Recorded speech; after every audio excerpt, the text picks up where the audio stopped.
दोस्तों, आज का दिन भारतीय निवेशकों के लिए किसी बुरे सपने से कम नहीं था। बजट के अगले ही दिन बाजार में वो सुनामी आई है जिसने पिछले कई महीनों की तेजी को एक ही झटके में साफ कर दिया है। आज एमसीएक्स पर चांदी में लोअर सर्किट लग गया और फिजिकल बाजार में चांदी के भाव 15,000 रुपए तक टूट गए। ईटीएफ निवेशकों के पोर्टफोलियो में भी भारी नुकसान दिखाई दे रहा है। आज की वीडियो आपके लिए बहुत जरूरी है क्योंकि आज हमारे पास देश के बड़े ब्रोकरेज हाउस आनंद राठी और ग्लोबल एक्सपर्ट्स की एक एक्सक्लूसिव रिपोर्ट आई है जो ये बताती है कि बाजार कब तक सुधरेगा और फरवरी महीने की वो कौन सी 5 तारीखें हैं जो सोने चांदी की किस्मत बदल देंगी। ये खबर शायद आपके लिए जानना बेहद जरूरी है। आज चांदी के भाव में भारी गिरावट देखने को मिल रही है। आज ग्लोबल मार्केट में चांदी $82 पर आ गई है। दक्षिण भारत के चेन्नई और हैदराबाद में चांदी गिरकर 2,74,000 रुपये प्रति किलो पर आ गई है, लेकिन उत्तर भारत के जयपुर, पटना और लखनऊ में चांदी 2,65,000 रुपये प्रति किलो पर मिल रही है। भुवनेश्वर, दिल्ली, मुंबई और कोलकाता में चांदी का भाव 2,70,000 रुपये प्रति किलो के स्तर पर आ गया है। देश में औसतन 1 किलो चांदी का आज रेट 2,68,000 रुपये है, लेकिन चांदी में अच्छी बात यह है कि इसका रेट अब धीरे धीरे बढ़ रहा है। यह खबर ऑफलाइन ज्वेलरी मार्केट से आ रही है क्योंकि आज कुछ शहरों में हर 1 घंटे पर रेट बदले जा रहे हैं। आज सिल्वर ईटीएफ में औसतन 13% की गिरावट दर्ज की गई है और टाटा सिल्वर ईटीएफ तो बाजार खुलते ही धड़ाम से गिरे और उनमें लगभग 19% तक की गिरावट देखी गई।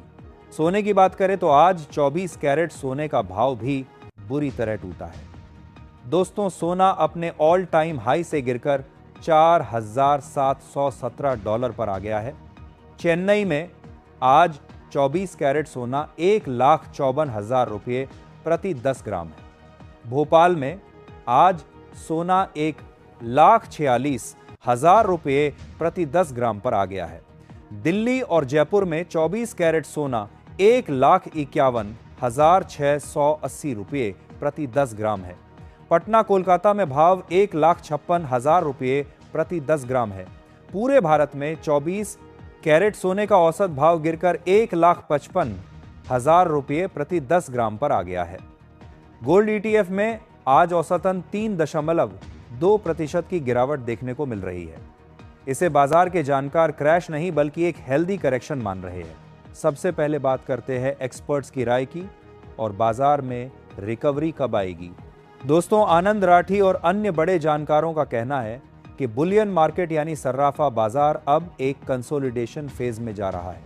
इसका मतलब है कि अगले 2 से 3 हफ्तों तक बाजार में बहुत बड़ी तेजी शायद ना आए। भाव एक दायरे में घूमते रहेंगे और बाजार खुद को स्थिर करने की कोशिश करेगा। एक्सपर्ट्स का मानना है कि जो गिरावट आई है वो एक हेल्दी करेक्शन है। इसे एक रीसेट बटन की तरह देखा जा रहा है, यानी बाजार ने खुद को रीसेट किया है ताकि वो लंबी छलांग लगा सके। इसलिए लंबी अवधि के निवेशकों के लिए यह गिरावट खरीदारी का सबसे सुनहरा मौका है। अब नोट कर लीजिए फरवरी महीने की वो तारीखें जो बाजार की दिशा तय करेंगी। पहली तारीख है कल 3 फरवरी।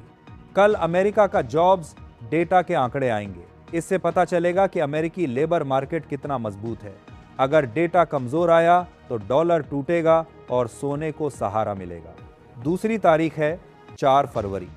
परसों अमेरिका का सर्विस सेक्टर का डेटा आएगा। यह बताएगा कि वहां की इकोनॉमी की रफ्तार क्या है।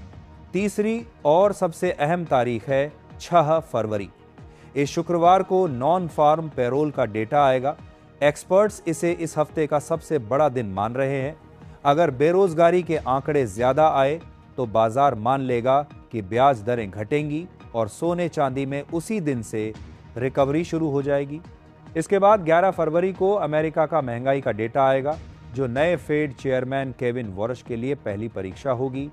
एक और बहुत बड़ी खबर है, फरवरी की शुरुआत में ही अमेरिका में एक नया नियम लागू होने वाला है जिसके तहत वहां के रिटायरमेंट फंड यानी 401 के अब फिजिकल गोल्ड और सिल्वर ईटीएफ में पैसा लगा सकेंगे। अगर यह पैसा बाजार में आया तो अरबों डॉलर का निवेश आएगा और भाव आसमान छू लेंगे। दोस्तों, सोने के लिए MCX पर 1,36,000 रुपये का लेवल बहुत मजबूत सपोर्ट है। चांदी के लिए एक्सपर्ट्स 2,51,000 से 2,45,000 रुपये के लेवल पर नजर बनाए हुए हैं। तो निष्कर्ष यह है कि अगले 2 से 3 हफ्ते बाजार में उतार चढ़ाव रहेगा, लेकिन 2026 का ट्रेंड अभी भी पॉजिटिव है। सेंट्रल बैंक और इंडस्ट्री की डिमांड अभी भी मजबूत है। अगर आपको हमारी एक्सपर्ट एनालिसिस पसंद आई तो वीडियो को लाइक जरूर करें और कमेंट में बताएं कि क्या आप इस गिरावट में खरीदारी करेंगे। मिलते हैं कल नए डेटा के साथ, तब तक अपना ख्याल रखें। नमस्कार।